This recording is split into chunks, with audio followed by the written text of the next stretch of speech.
A boy from a shed, selling eggs. Just out-earned farmers with 3 generations of land behind them.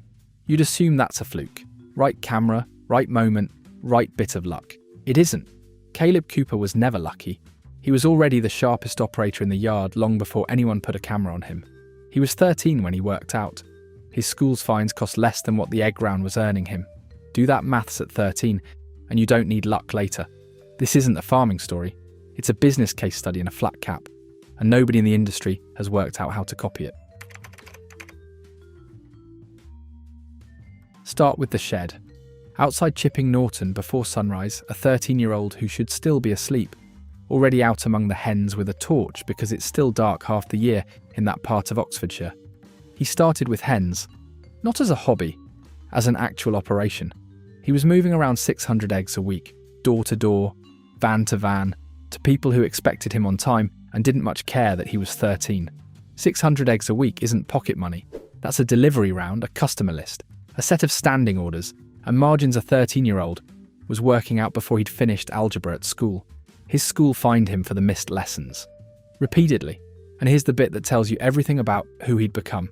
He did the maths, worked out the fines were costing his family somewhere around £200 a month, sat down with his parents and the school, and basically negotiated his own timetable around a business that was already working better than the curriculum ever would. Most 13-year-olds don't have the confidence to argue with a head teacher. Kaleb had the numbers on his side, and numbers tend to win our arguments even when confidence runs out. That's not a kid who's simply good with animals. That's a businessman who happens to have muddy boots, years before anyone thought to call him one. By the time most farmers in the area had clocked him as a decent hand, reliable, knew his machinery, the sort you'd trust with a combine you couldn't afford to write off, Kaleb had already run headfirst into the truth. Every farmer in this country eventually hits, usually somewhere around their 30s, when the reality of the trade finally catches up with the romance of it. You can work every hour there is. You can know your soil and your stock better than any agronomist with a clipboard and a laptop, and you can still end up on 50 pence an hour, because farming on its own doesn't pay what it should. It never has. Ask any young farmer in that part of the Cotswolds, and they'll tell you roughly the same story, just with different fields. Most farmers' answer to that is to grit their teeth, diversify a bit, and get on with it. Kaleb's answer turned out to be very different, though he had absolutely no idea at the time. He just happened to be working the land next door to a bloke who'd recently bought a rather infamous little farm called Diddley Squat, and who was about to need considerably more help than he was letting on. This is where the story could easily have gone the way it usually does. Local farmhand helps out clueless celebrity, gets a few nice shots in episode 1, gets forgotten by series 3. It happens constantly in television. There's a whole graveyard of forgettable sidekicks who were funny for 6 weeks and then simply weren't needed anymore. Kaleb didn't let that happen, and I don't think he even had to try particularly hard. He didn't treat the cameras as something to be tolerated between the real work. He didn't smarten himself up, soften his accent, or start choosing his words differently for the crew, the way almost everyone does the first time a camera's actually pointed at them. He just kept being exactly what he already was. Blunt, dry, completely unbothered by fame, and better at the actual job than his employer by a country mile, which he was more than happy to point out. Every farmer who's ever had a film crew on site knows the temptation to perform. You tidy up. You use the proper terms instead of the ones you'd normally use. You smile a bit more than usual. Kaleb never did any of it. When Clarkson made a genuinely bad call about a crop or a piece of machinery, Kaleb said so, on camera, in exactly the same flat, exasperated tone he'd have used if the camera wasn't there at all. He wasn't playing frustrated for the audience. He was actually frustrated, and the cameras happened to be rolling at the time, and people can always tell the difference, no matter how good the editing is. What viewers got from Kaleb wasn't a performance. It was a genuine Oxfordshire bloke, with zero interest in flattering anyone, least of all his own boss. The industry, watching all this from a safe distance, filed it under good telly, and moved on. What had actually happened, without anyone quite clocking it, was that a young contractor with no media training whatsoever had built the most valuable personal brand in British farming, entirely by accident. Every single episode was, in effect, a free audition for a career nobody had ever told him he was allowed to want. By the time the show promoted him to farm manager on screen, Kaleb wasn't the lad who fixes the tractors anymore. He was a big part of the reason people were tuning in every Friday, and the production knew it just as well as the audience did. Here's where it actually gets interesting, and where the industry completely missed what was coming. While the cameras were busy making him famous, Kaleb was quietly building 3 separate businesses, which is 3 more than most people manage to build in a lifetime, let alone their 20s. There's the media company, which handles the TV fees, the book royalties, and the tour income. There's the original contracting business, the actual farm work that made him who he was in the first place, still running, still turning a profit, because unlike almost every other reality TV breakout in the country, he never dropped his old trade the second the cameras showed up. And there's a holding company sitting on top of both, quietly gathering the wider interests underneath it. Within a few years, those 3 companies together were worth pushing towards £1 million. Not from farming margins, which everyone in the industry knows are thin to the point of non-existent.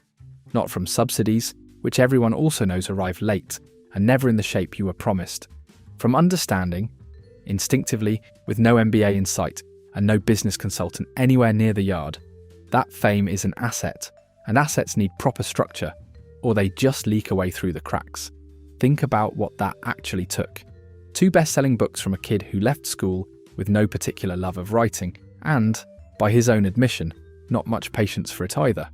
A nationwide theatre tour sold out night after night because audiences wanted the unfiltered version of the man from the telly, not a polished celebrity act with a scripted anecdote for every town. A meat and produce range under his own name, built on the same instinct that makes the diddly squat shop work in the first place. People aren't just buying the product, they're buying the person standing behind it, and they know the difference instantly. And through all of it, he kept turning up to other farms with other people's machinery, doing the unglamorous jobs that don't make it into any episode, because he understood something a lot of the celebrity economy consistently gets wrong. The authenticity is the asset, not the accessory to it. The second he stopped being an actual working farmer, he'd stop being interesting, and the whole thing would collapse. He knew that better than anyone advising him. The industry watched a contractor with no formal business training become financially independent inside a handful of years in a trade most people had quietly written off as a dead end for anyone without inherited land, and mostly failed to ask the obvious question. If a lad with no capital and no family money behind him can build this, what exactly is everyone else doing wrong? Every good story needs the moment it stops being an accident and starts being a decision. For Kaleb, that happened somewhere over the Indian Ocean, on the very first flight of his entire life, at an age when most of us have already forgotten our first one and can't even remember which airline it was. Think about that for a second. This is a man who'd built an entire personality, on screen and off it, around being obsessed with one small patch of Oxfordshire, leaving it felt almost ridiculous to him, by his own account. He said as much himself more than once in that half-joking, half-serious way he has. And then Amazon offered him something no farming contractor from Chipping Norton had any business expecting.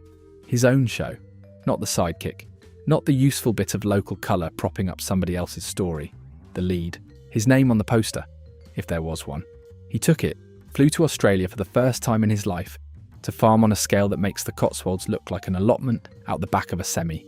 Thousands of acres, an entirely different climate, entirely different soil, entirely different rules about what grows where and why. And this time nobody on set who could tell him how to do the actual job, because the job itself was the unknown. No Clarkson to correct, no familiar hedgerows to navigate by feel, no 40 years of local knowledge to lean on, the way he could at home without even thinking about it. Just Kaleb, a completely unfamiliar landscape, and a production crew filming him work it out in real time, mistakes and all. This is the bit the industry really should have clocked, and largely didn't, because it proved Kaleb's value was never just reliable local lad with a good sense of humour, which is how a lot of people had quietly filed him away without much more thought than that. It travels. It worked in Oxfordshire, and it worked 12,000 miles away in a place he'd never set foot in, because what people actually respond to isn't the accent or the postcode or the familiar backdrop. It's the honesty underneath all of it. Stick an honest, competent, unglamorous bloke in front of a genuinely hard problem anywhere on earth, and people will watch him work through it every single time. That's not a farming lesson. That's just how television works, full stop. and Kaleb's one of the very few people to come out of British agriculture who's actually figured it out for himself, without anyone sitting him down and teaching him. He went from a kid fined for missing school to sell eggs, to a man whose face alone could greenlight a series on the other side of the planet. Somewhere in that gap sits the entire argument for why the old assumptions about farming, closed shop, low margin, generational only, no way in without land already sitting in the family, simply don't hold up the way they used to. Provided, of course, you're willing to do what Kaleb did, which is stay exactly who you are, under the lights, wherever those lights happen to be pointing, and let the value follow you rather than chase it. If you're enjoying this one, go ahead and hit subscribe and tap that notification bell so you don't miss the next video. And if you've got a favourite Kaleb moment from the show, the one that actually made you laugh out loud, on your own, in your living room, drop it in the comments. We'd genuinely love to hear it. Here's what separates Kaleb from most reality TV breakouts, and there have been plenty of those over the years to measure him against. Most cash the cheque, buy a house in the wrong postcode for their money, and vanish from relevance within a couple of years, usually the moment the show that made them stops filming and the offers dry up. Kaleb spent basically all of his new money working toward one very old-fashioned, very unglamorous goal: a farm of his own, bought outright, not leased, not inherited, not gifted by anyone, not a hobby farm, not a country pile with a bit of land attached for the tax advantages, the sort of arrangement you see plenty of in that part of England if you know where to look. An actual working farm, bought with his own money, run properly, the whole point of the 50 pence an hour years finally paid off in full, with interest. Think about the discipline that takes. A man earning genuinely good money now, from television, from touring, from merchandise, money that would tempt almost anyone into a far more comfortable existence than the one he grew up in, and nobody would blame him for taking it, has instead ploughed it straight back toward the one thing he wanted before any of the cameras ever turned up. That's not someone chasing fame for its own sake. That's someone using fame as a tool, quite deliberately, patiently, to buy back the exact life he actually wanted all along, rather than the life fame usually hands people instead. And this is where the industry's failure to understand him gets almost funny in hindsight, looking back at it now with everything we know. British farming has worried for years, out loud, in conferences and column inches, and the odd despairing headline about exactly this problem.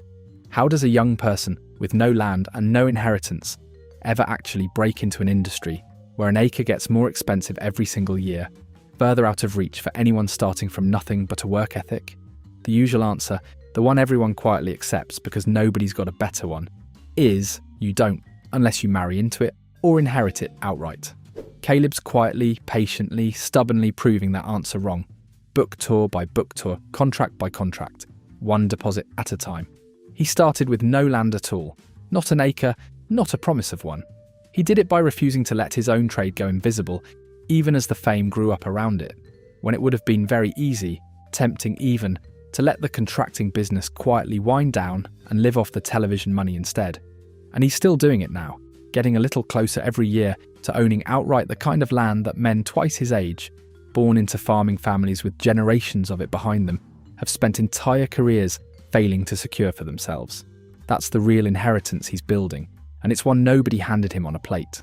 Not a title, not a licensing deal with his face stamped on the packaging.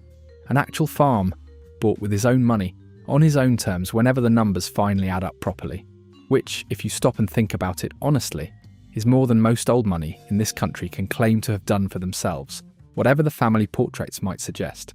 Back to the egg shed, to the 13-year-old negotiating his own school timetable, because the numbers made more sense than the curriculum ever did, and nobody at that school had an answer for a pupil who could out-argue them with basic arithmetic.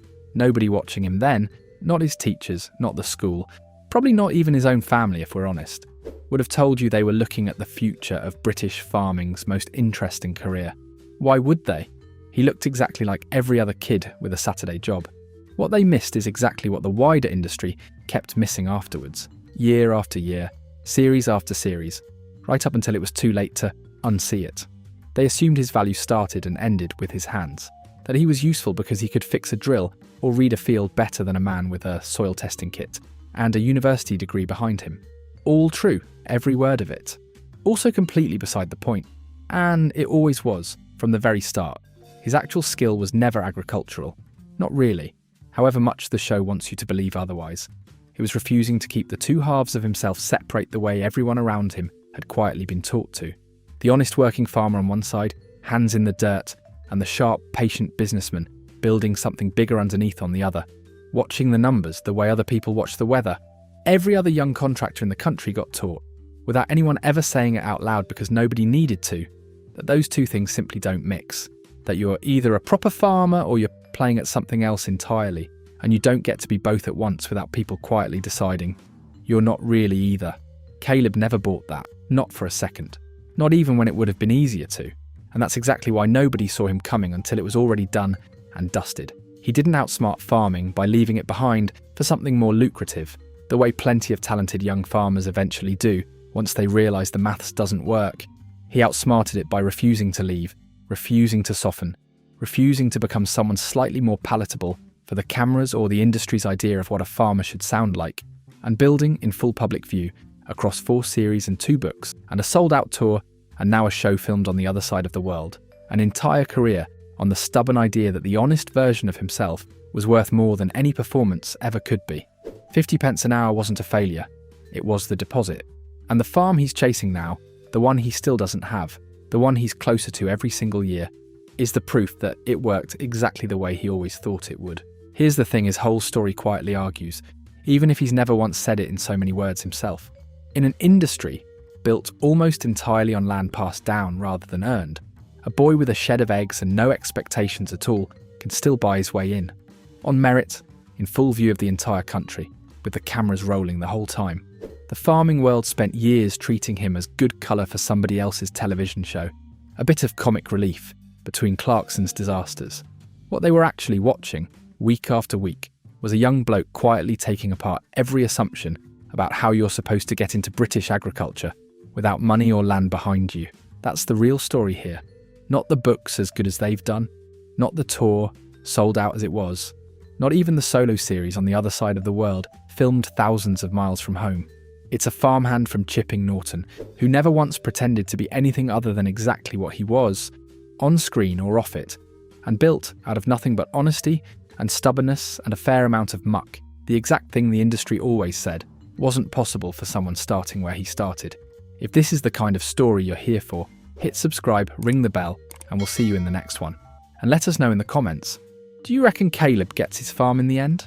We've got a fair idea he already knows the answer, even if he's not saying it yet. Thanks for watching.